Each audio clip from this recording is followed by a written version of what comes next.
Haleluya, saudara, kita akan meneruskan. Saya ingin bertanya, berapa banyak saudara diberkati minggu lalu? Firman Tuhan tentang Filipus. Masih ada Filipus di sini? Masih ya. Kikis, pelan-pelan habiskan itu semuanya. Yang suka pakai logika, yang suka pakai nalar yang begitu kuat. Saya katakan nalar, logika, ya. Cara pikir pragmatis itu pemberian Tuhan. Tetapi ada satu lagi anugerah yang lebih besar, yaitu mukjizat Tuhan. Amin. Kita harus membiarkan dan mengizinkan mukjizat Tuhan di atas segala pikiran logika kita. Amin.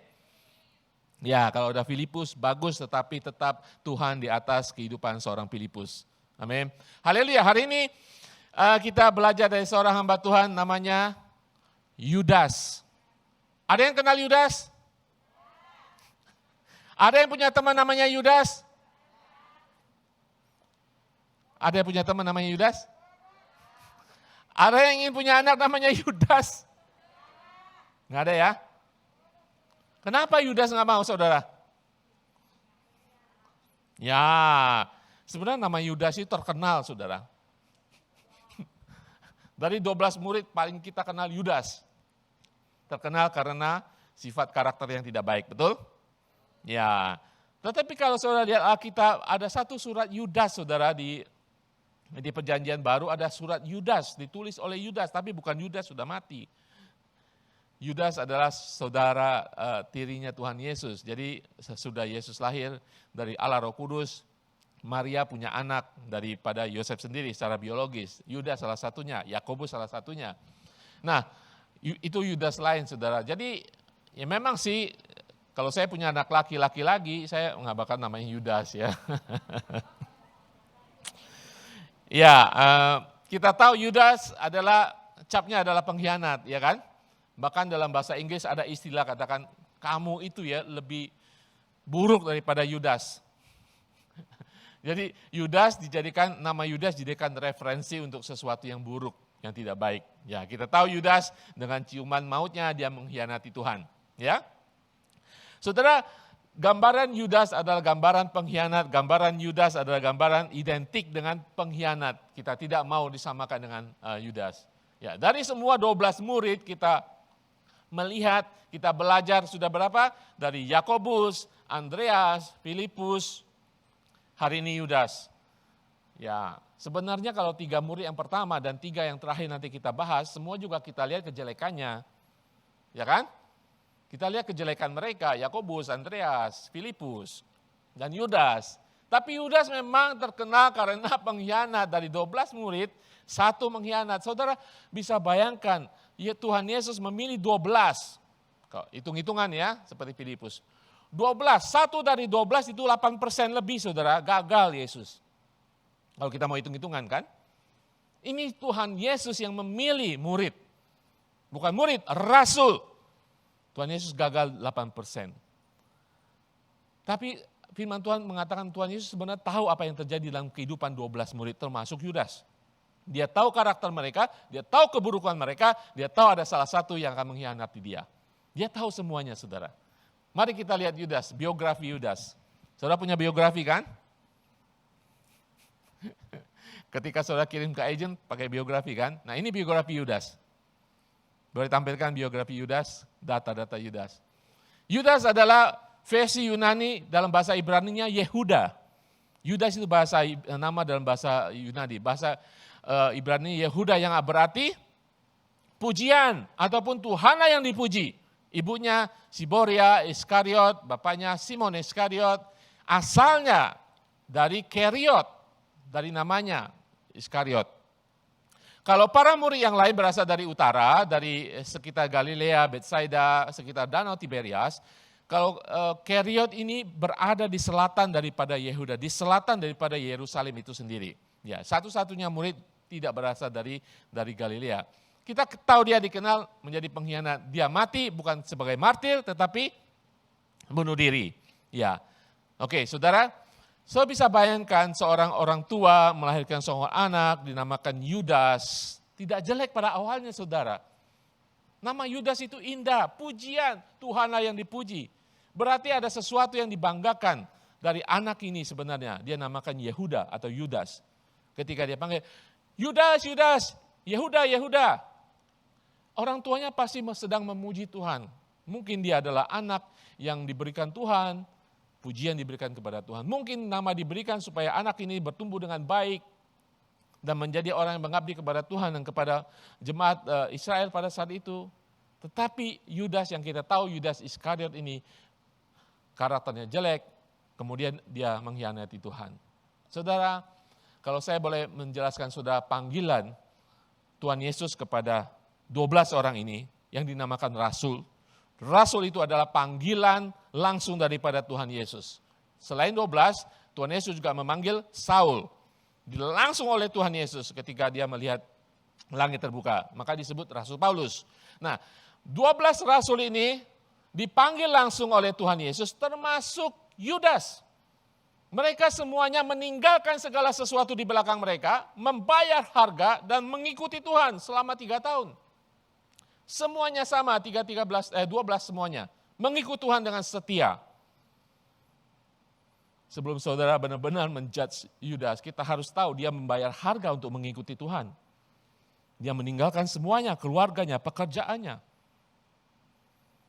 Tetapi ada satu latar belakang harus kita tahu, daerah Keriot itu, kita nggak tahu dia profesinya apa, yang lain nelayan-nelayan semua. Kalau Yudas dari daerah Keriot itu, daerah situ memang terkenal dengan orang-orang yang berani, orang-orang yang ingin menggulingkan kekaisaran Romawi, penjajahan Romawi. Daerah Keriot itu ada daerah orang-orang yang fanatik, orang-orang yang selalu berpikiran politik. Saudara bisa punya latar belakang daripada Yudas, berbeda dengan pada para nelayan dan murid-murid yang lain. Jadi mungkin ada latar belakang kenapa kemudian berkembang Yudas mengkhianati Tuhan. Nanti kita belajar ada beberapa hal di sini dari hal Yudas untuk kita teladani. Yohanes 6:64 mengatakan, tetapi di antaramu ada yang tidak percaya, sebab Yesus tahu dari semula siapa yang tidak percaya dan siapa yang akan menyerahkan dia. Ya, Tuhan Yesus sudah tahu. Kalau saya boleh kata, Tuhan Yesus sudah tahu dari Petrus, Yohanes, Andreas, Yakobus, semuanya tidak ada yang sempurna. Betul? Ya kan? Tidak ada yang sempurna, saudara.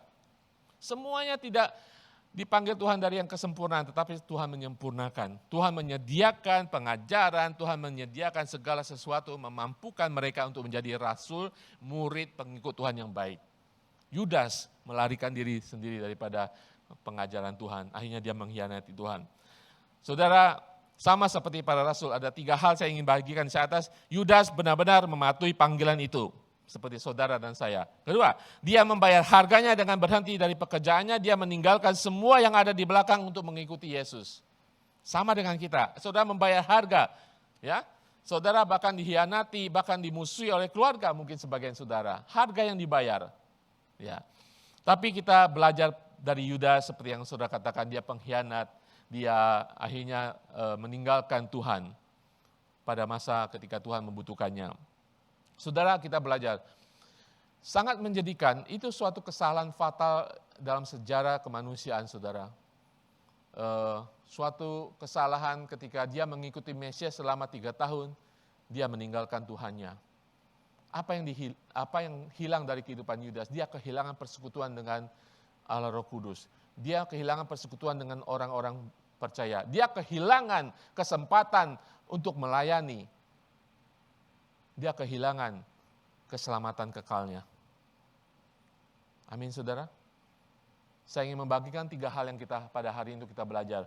Yang pertama, bahwa Yudas tidak pernah mengenal Yesus. Dia tidak pernah mengenal Yesus. Saudara, saya ingin jelaskan lebih lanjut. Beda antara mengenal tentang Yesus dan mengenal Yesus itu beda.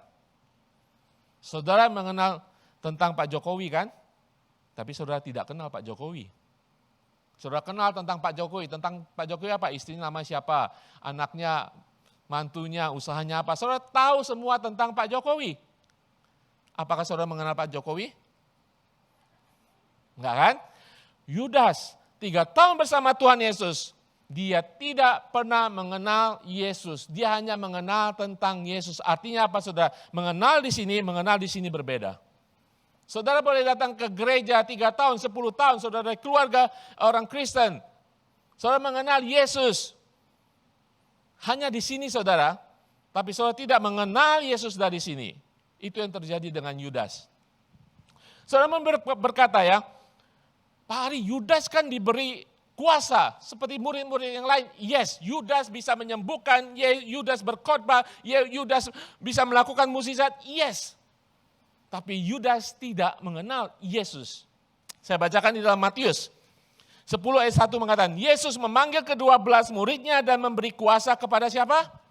Mereka semua untuk mengusir roh-roh jahat, untuk melenyapkan segala penyakit dan segala kelemahan. Yudas memiliki otoritas itu. Lukas 10, 17, 20 mengatakan, kemudian ke-70 murid itu kembali dengan gembira dan berkata, Tuhan, juga setan-setan takluk kepada kami demi namamu. Dan Yesus membuktikan. Lalu kata Yesus kepada mereka, aku melihat iblis jatuh seperti kilat dari langit. Sesungguhnya aku telah memberikan kuasa kepada kamu untuk menginjak ular, kalajengking dan kuasa untuk menahan kekuatan musuh sehingga tidak ada yang membahayakan kamu. Namun demikian janganlah bersukacita karena roh-roh itu takluk kepadamu, tetapi bersukacitalah karena namamu terdapat di surga. Saudara, Yudas termasuk para murid, termasuk 12 dikasihkan kuasa untuk mengusir setan. Kuasa menyembuhkan. Kuasa untuk memberitakan Injil. Ada hasilnya saudara. Tetapi bagi Yudas pribadi dia tidak mengenal Yesus. Dia hanya mengenal tentang Yesus. Dia memakai kuasa Yesus tetapi hatinya tidak mengenal Yesus. Yes, dia memiliki kuasa. Yes, dia diberikan kuasa. Bahkan kita tahu Yudas tugasnya apa saudara? Bendahara daripada kelompok daripada Tuhan Yesus. Tuhan Yesus dari Galilea ke sana, ke desa, ke kota, ke Yerusalem, bolak-balik. Pemegang kas adalah Yudas. Dia termasuk orang yang terpercaya. Orang yang berkuasa, yang berpengaruh, dikasih pegang uang kas. Saya mau tanya ke saudara, kalau ada pemilihan RT, RW, kelurahan, yang paling berkuasa siapa? Ketuanya kan? Ketua lurah. Ketua RT. Kedua, sekretaris RT. Ketiga, bendahara RT. Lupa ya RT ya. RT apa singkatannya? Rukun tetangga. Lupa kebanyakan di Hong Kong. Bendahara itu posisinya luar biasa saudara. Yudas posisinya penting sekali. Dikasih kepercayaan. Dikatakan dalam Yohanes 13, Yudas memegang kas. Jadi untuk keperluan mereka makan, kesana kemari, makan, minum dan sebagainya, Yudas yang pegang kas. Mungkin ada sumbangan dia pegang kumpulin kas. Tapi itu bahaya. Kita tahu terbukti kemudian karena gara-gara itu dia mengkhianati Tuhan. Yudas bukan orang main-main saudara. Dia rasul. Tetapi dia tidak pernah mengenal Yesus. Renungan kita pada hari ini poin pertama. Yudas tidak pernah mengenal Yesus. Dia mengenal tentang Yesus. Dia hidup bersama Yesus 3 tahun menyaksikan KKR yang terhebat sepanjang masa. Melihat mukjizat langsung dia di mata mereka sendiri. Yesus membangkitkan orang mati. Yesus menyembuhkan orang lumpuh. Mencelikkan mata yang buta. Wah kalau sekarang saudara berhenti bekerja. Saudara ikuti orang itu, Mesias Yesus itu kemanapun dia pergi. Yudas ikuti saudara. KKR khotbah kelas surgawi saudara. Tapi dia tidak pernah mengenal Yesus. Saya buktikan. Matius 26 ayat 21 sampai 25. Perhatikan firman Tuhan ini. Matius 26. Dikatakan. Dan ketika, saudara ini sudah tahun ketiga, perjamuan terakhir. Dan ketika mereka sedang makan, ia berkata, aku berkata kepadamu, sesungguhnya seorang di antara kamu akan menyerahkan aku. Dan dengan hati yang sangat sedih berkatalah mereka seorang demi seorang kepadanya, apa? Bukan aku ya Tuhan, ada lagi yang, bukan aku ya Tuhan, bukan aku ya Tuhan, ke-12 murid. Ia menjawab, dia yang bersama-sama dengan aku mencelupkan tangannya ke dalam pinggan ini, ialah yang akan menyerahkan aku. Anak manusia memang akan pergi sesuai dengan yang ada tertulis tentang dia, akan tetapi celakalah orang yang olehnya anak manusia diserahkan. Adalah lebih baik bagi dia, bagi orang itu sekiranya tidak dilahirkan. Terus yang Yudas, orang ke-12. Yudas yang hendak menyerahkan dia menjawab kepadanya, bukan aku, ya Rabi. Kata Yesus kepadanya, engkau telah mengatakannya. Perhatikan dua kata ini, bukan aku ya Tuhan, sama bukan aku ya Rabi. Yudas tidak pernah mengenal Yesus. Bagi dia, Yesus hanya Rabi. Bagi dia, Yesus hanya guru. Yesus tidak pernah menjadi Tuhan bagi Yudas. Saudara mengerti artinya sekarang? Antara mengenal Yesus dan mengenal tentang Yesus. Selama ini Yudas hanya mengenal tentang Yesus, menerima kuasanya, melayani bersama Tuhan Yesus, bersama-sama dengan Tuhan Yesus 3 tahun. Tetapi Yesus tidak pernah menjadi Tuhan bagi Yudas. Di akhir hampir 3 tahun, saudara, perjamuan terakhir, Yudas masih mengatakan, sementara dia mengenal, bukan aku Tuhan, bukan aku Tuhan, bukan aku Tuhan, bagi dia nggak masuk akal. Bagi dia, bukan aku ya Rabi. Saya harap saudara bisa mengerti tentang hal ini, saudara. Saudara ingat khotbah tentang Andreas. Andreas adalah murid daripada Yohanes Pembaptis, menerima pengajaran tentang Yohanes Pembaptis, tentang dia dipersiapkan untuk menyambut Mesias yang dijanjikan akan segera datang. Dia menerima pengajaran dan mendengar nubuatan daripada nenek moyang mereka tentang Mesias yang dijanjikan. Andreas, ketika Yohanes Pembaptis mengatakan, itulah anak domba Allah, Andreas langsung menghampiri Yesus. Di mana engkau tinggal? Aku ikut engkau.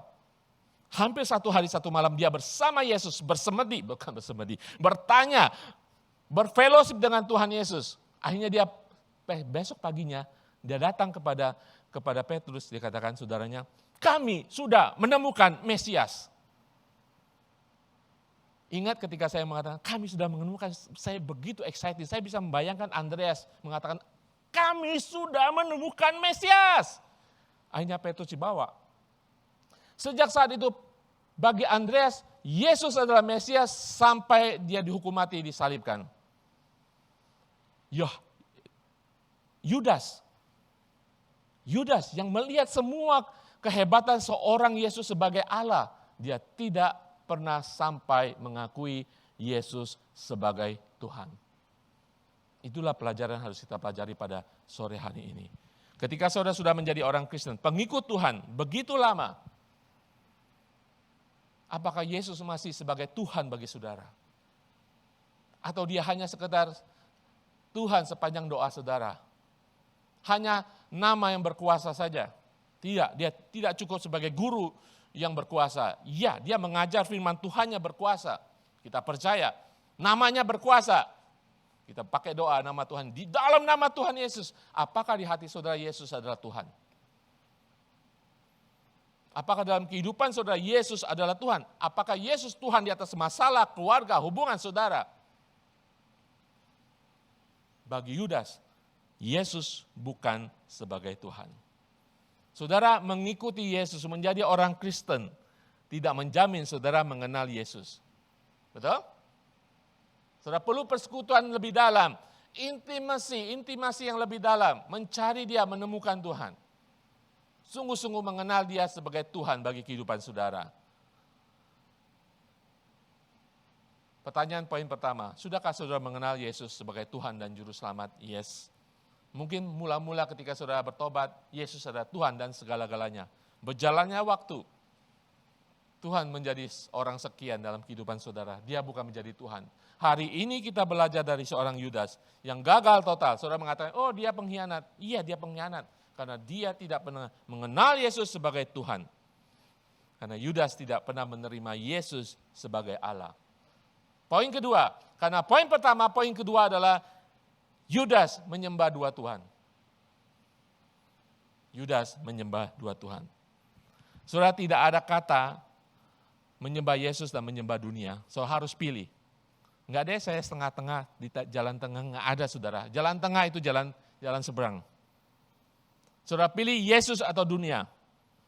Bagi Yudas dia pilih dua-duanya. Itulah hasilnya ketika saudara mengatakan dia pengkhianat. Dia mengkhianati Tuhan. Dia menyembah dua Tuhan karena dia tidak pernah mengenal Yesus sebagai Tuhan. Saudara, ketika kelompok itu memilih Yudas sebagai bendahara, itu suatu posisi yang hebat. Tetapi terbukti kemudian memang Yudas tidak jujur, dia menyalahgunakan posisinya, akhirnya dia bahkan dimakan oleh posisinya tentang uang itu sendiri. Maksudnya dimakan adalah dipengaruhi akan hidupnya cinta akan uang. Siapa yang suka uang di sini? Semua suka uang. Uang berguna atau tidak? Saudara, sangat berguna. Saudara punya $1 pun saudara nggak bisa naik teng-teng kan? Kecuali saudara loyanka. Loyanka pun 1,3. Ya kita perlu uang.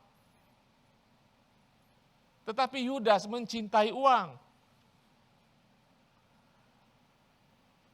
Saya hanya memperkirakan karena latar belakang dia daerah selatan dengan posisi politik, ingin menggulingkan, mungkin dia pikirkan uang untuk memajukan gerakan-gerakan untuk menggulingkan pemerintahan Romawi pada saat itu, penjajahan Romawi. Sehingga uang memasuki kehidupannya.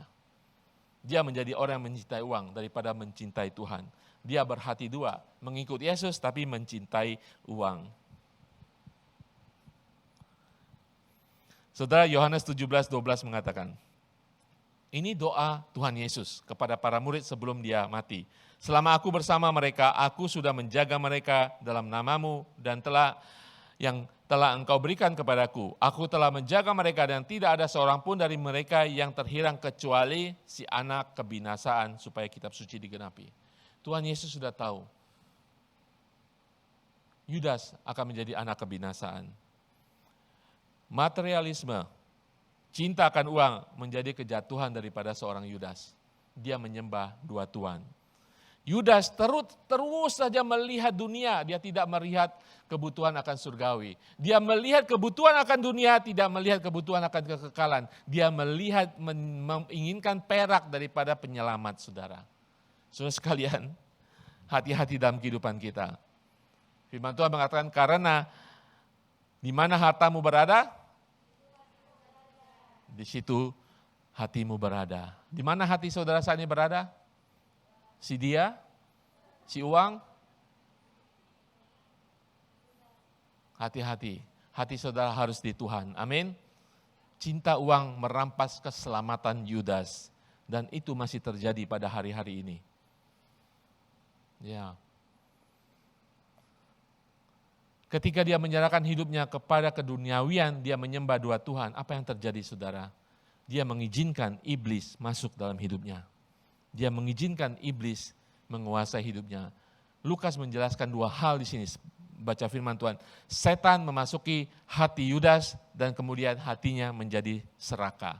Kita lihat bacaan Lukas 22:35 mengatakan, maka masuklah iblis ke dalam Yudas yang bernama Iskariot, seorang dari ke-12 murid itu. Lalu pergilah Yudas kepada imam-imam, kepala dan kepala-kepala pengawal bait Allah dan berunding dengan mereka. Bagaimana ia dapat menyerahkan Yesus kepada mereka? Mereka sangat gembira dan bermufakat untuk memberikan sejumlah uang kepadanya. Teruskan, Yohanes 13 ayat 2, 26, 27. Mereka sedang makan bersama dan iblis telah membisikkan rencana dalam hati Yudas Iskariot dan anak Simon untuk mengkhianati dia. Perhatikan, mereka sedang makan bersama. Itu adalah perjamuan terakhir, saudara. Jawab Yesus, dialah itu yang kepadanya aku akan memberikan roti sesudah aku mencelupkannya. Sesudah berkata demikian, dia mengambil roti, mencelupkannya, dan memberinya kepada Yudas anak Simon Iskariot. Dan sesudah Yudas menerima roti itu, dia kerasukan iblis. Maka Yesus berkata kepadanya, apa yang hendak kau perbuat, perbuatlah dengan cepat atau segera. Kalau saudara baca ini saudara harus menjadi takut dan ngeri. Saudara, sebentar lagi kita akan mengadakan perjamuan kudus. Itu adalah perjamuan kudus pertama. Ketika Yesus memberikan roti kepada Yudas, Yudas kerasukan iblis. Kok bisa ya perjamuan kudus ya? Yudas menerima roti daripada Yesus dan dia kemasukan iblis. Saudara, hal itu tidak terjadi pada saat itu sekali dan pertama kali, saudara.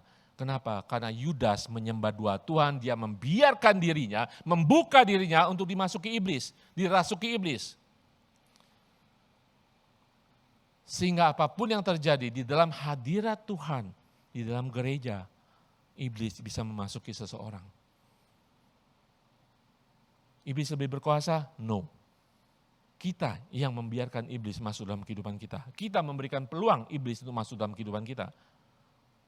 Saudara, iblis tidak pernah bisa mengganggu saudara karena Roh Kudus ada dalam kehidupan saudara. Tapi kita bisa mengizinkan iblis berkuasa atas kehidupan kita. Sama dengan Adam dan Hawa. Tuhan, hadirat Tuhan setiap hari, tetapi mereka membuka peluang kepada si iblis. Akhirnya mereka jatuh. Yudas mengambil roti, sesudah itu dia masukkan iblis. Dan kemudian mengkhianati Tuhan. Saudara mungkin bertanya, bagaimana mungkin? Bagaimana mungkin? Saya sudah katakan pertama, Yudas mungkin bersama Tuhan Yesus ke gereja setiap hari. Tapi dia kehilangan persekutuan dengan Tuhan. Dia kehilangan persekutuan dengan jemaat Tuhan. Hati-hati kalau kita meninggalkan ibadah Tuhan. Hati-hati kita meninggalkan persekutuan-persekutuan kudus. Disitulah kalau tidak kita sadari kita sedang membuka peluang buat iblis masuk ke dalam kehidupan kita. Dia mengizinkan iblis masuk ke dalam hidupnya. Setelah saya katakan iblis tidak memiliki kuasa. Yudas yang memberikan izin masuk. Iblis masuk dalam kehidupannya. Renungan buat kita untuk tidak menyembah dua Tuhan. Bahwa saudara ketika saudara mencintai dunia, saudara membenci Tuhan Yesus. Hanya itu saja. Ketika saudara mencintai dunia dan uang dan sebagainya, saudara membenci Yesus. Yudas membenci Yesus. Walaupun dia bersama dengan Tuhan Yesus. Bahkan Tuhan Yesus sudah memperingati dia dalam Markus 8:36. Apa gunanya seorang memperoleh seluruh dunia tetapi dia kehilangan nyawanya. Seharusnya Yudas sadar ketika Tuhan Yesus memperkatakan itu. Memperoleh segalanya tapi kehilangan nyawanya. Tapi Yudas tidak bertobat di sana. Hal yang ketiga kita belajar bahwa Yudas tidak bertobat, saudara. Ya, dia tidak pernah mengenal Tuhan Yesus. Dia mengkhianati Tuhan Yesus. Itu bukan akhir dari segalanya, saudara. Akhir dari segalanya ketika dia tidak pernah bertobat. Saudara tahu bahwa Yesus sangat mencintai Yudas? Saudara ingat apa dikatakan Yesus di kayu salib ketika dia hampir menghembuskan napas yang terakhir? Saudara ingat? Ya Bapa, ampunilah mereka semuanya karena mereka tidak tahu apa yang mereka lakukan. Betul? Di kayu salib Tuhan Yesus mengatakan, ya Bapa, ampunilah mereka karena mereka tidak tahu apa yang mereka lakukan. Itu termasuk Yudas? Termasuk Yudas. Tuhan memberikan pengampunan di atas kayu salib. Tuhan mengasihi Yudas. Saudara tahu apa yang dinubuatkan tentang Yudas? Di dalam Mazmur 41 ayat 9 mengatakan, bahkan sahabat karibku yang kupercaya, yang makan rotiku telah mengangkat tumitnya terhadap aku. Yudas adalah sahabat bagi Yesus. Yesus menganggap Yudas itu orang terpercaya. Dia adalah sahabatnya. Dia mengasihi Yudas, dia ingin mengampuni Yudas, tetapi Yudas tidak pernah sampai pada kepengampunan. Apakah Yudas menyesal? Yes, dia menyesal.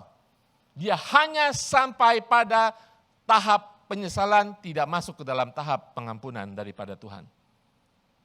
Kita lihat di dalam Matius 27 ayat 3-5 mengatakan, pada waktu Yudas yang menyerahkan dia melihat bahwa Yesus telah dijatuhi hukum mati. Menyesallah dia, menyesallah dia. Lalu ia mengembalikan uang yang 30 perak kepada imam-imam, kepala dan tua-tua.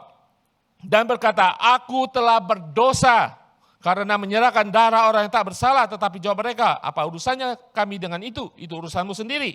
Maka ia pun melemparkan uang perak itu ke dalam bait suci, lalu pergi dari situ dan menggantung diri.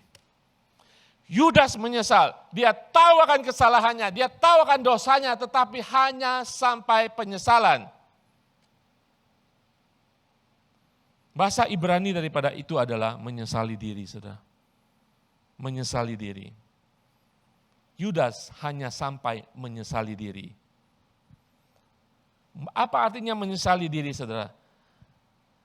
Dia hanya menyesali apa yang terjadi dalam kehidupannya. Dia tahu akan kesalahannya. Dia tidak berduka atas keberdosaannya. Dia hanya menyesal, saudara. Kita semua pernah menyesal atas kesalahan kita kan? Ketika minggu lalu kita telepon mak di rumah, kita ngomel, mak. Besok aja sudah menyesal kan? Menyesal gitu ya. Kenapa pula saya sebagai anak, saya omel-omelin itu orang tua. Menyesal. Apakah saudara berduka atas kesalahan saudara? Itu akan mengarah kepada pengampunan, minta ampun. Kepada Tuhan dan kepada orang tua. Yudas hanya menyesali diri, dia tidak berduka atas kesalahannya. Dia tahu dosanya, dia tahu kesalahannya, dia tidak berduka atas semuanya itu. Sehingga tidak terjadi perubahan pikiran dan tingkah laku dalam kehidupannya. Menyesali diri tidak cukup, saudara. Saudara harus bertobat. Dia hanya menyesal ketika dia tertangkap. Penyesalan seperti itu hanya akan mengarah kepada keputusasaan. Itulah Yudas, dia menggantung diri. Bedanya dengan Petrus. Saudara setuju bahwa Petrus juga pengkhianat? Kenapa saudara lebih sayang Petrus daripada Yudas? Saudara tidak fair. Petrus itu pengkhianat 3 kali. Menyangkal Tuhan Yesus, lebih parah lagi, menyumpah bahwa saya tidak pernah mengenal dia, sumpah deh. Parah itu Petrus. Tidak hanya Petrus yang Yudas, ke-12 murid semuanya pengkhianat. Ketika Yesus ditangkap, pada saat guru Tuhan mereka, Rabi mereka, Allah mereka, Mesias mereka ditangkap, semuanya meninggalkan. Pada saat Yesus membutuhkan teman seseorang yang mengiring dia, semuanya kabur. Semuanya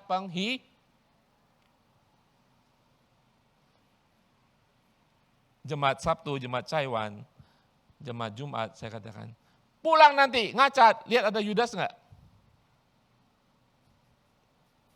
Belum nyadar. Pulang ke rumah bercermin. Ada Yudas. Apakah saudara termasuk pengkhianat bagi Tuhan Yesus hari-hari ini? Mari kita bercermin diri. Petrus, sama-sama menyesal, sama-sama menangis Tuhan. Tapi Yudas hanya sampai menyesali diri. Tapi Petrus sampai kepada pertobatan. Kemudian Yesus memulihkan Petrus, mengampuni Petrus, dan memulihkan dia menjadi rasul yang dipakai luar biasa. Amin. Saudara, Yudas tidak pernah menerima pengampunan. Dia tidak pernah bertobat. Saudara, apapun keadaan kita hari-hari ini, ya mungkin saudara boleh juga pulang ke rumah bercermin gitu ya. Kita tidak sempurna. Semua murid tidak sempurna, termasuk Yudas. Mari kita juga tidak sempurna, kita bercermin. Apakah kita mengkhianati Yesus hari-hari ini? Apakah kita lebih mencintai dunia, mencintai uang, mencintai kesombongan kita daripada kemuliaan Tuhan? Kalau begitu kita sama seperti Yudas, menjadi pengkhianat Tuhan kita. Apa yang kita harus lakukan? Tidak menyesali diri, tetapi sampai pertobatan. Tuhan masih mengampuni kita. Amin. Tuhan masih mengampuni kita. Terlebih saudara yang sudah ditebus oleh darahnya, Tuhan mengampuni kita semuanya. Haleluya. Amin. Saya tutup dengan satu firman Tuhan, Roma 2 ayat 4 mengatakan, atau apakah kamu menganggap remeh kekayaan kemurahannya, kelapangan hatinya, dan kesabarannya, dengan tidak mengetahui bahwa kebaikan Allah bertujuan untuk membawa kamu kepada pertobatan. Alami kebaikan Tuhan, berkat Tuhan, nafas yang saudara rasakan saat ini, itu kebaikan Tuhan. Semuanya itu bertujuan untuk mengarahkan kita, membawa kita kepada pertobatan. Mungkin kita hari-hari ini lebih parah daripada Yudas. Mungkin. Pertobatan masih ada. Yesus masih memberikan pertobatan. Kebaikannya akan membawa kita kepada pertobatan. Amin saudara. Haleluya. Saya tidak tahu keadaan kita semua pada saat ini. Tapi hari ini kita belajar dari seorang Yudas. Amin. Dia tidak pernah mengenal Yesus. Dia tidak pernah mengaku Yesus sebagai Tuhan dan Juru Selamat. Sehingga membuat dia menyembah dua Tuhan. Dan akhirnya membuat dia bersalah. Dan sebenarnya itu belum berakhir saudara bagi kehidupan Yudas. Tetapi dia hanya sampai menyesali diri. Tidak bertobat, tidak sungguh-sungguh berbalik daripada kesalahannya. Itu yang terjadi dengan Yudas. Kita belajar hari ini. Sudah 4 rasul kita belajar saudara. Tidak ada yang sempurna saudara. Rasul Petrus, Yakobus, Andreas. Nanti kita akan belajar tentang Yohanes, Matius, dan Petrus sendiri. Mereka tidak ada yang sempurna saudara. Mereka dipanggil dengan kenaifan mereka, dengan karakter mereka yang berbeda-beda. Ya, saudara harus tahu apa yang terjadi. Mereka dididik 3 tahun sampai tahun ketiga sekalipun mereka masih mengkhianati Tuhan semuanya. Lari semuanya. Apa yang terjadi sehingga mereka hari ini kita sebut rasul yang ke-11, ke-12 bersama Matias yang baru. Oleh karena mereka saudara, Injil dikabarkan. Oleh karena mereka saudara dan saya duduk hari ini tempat ini. Oleh karena mereka kita boleh mengenal Yesus Mesias, Tuhan dan Juru Selamat. Ada perubahan yang terjadi. Ada titik mereka dirubah pada saat itu. Amin saudara.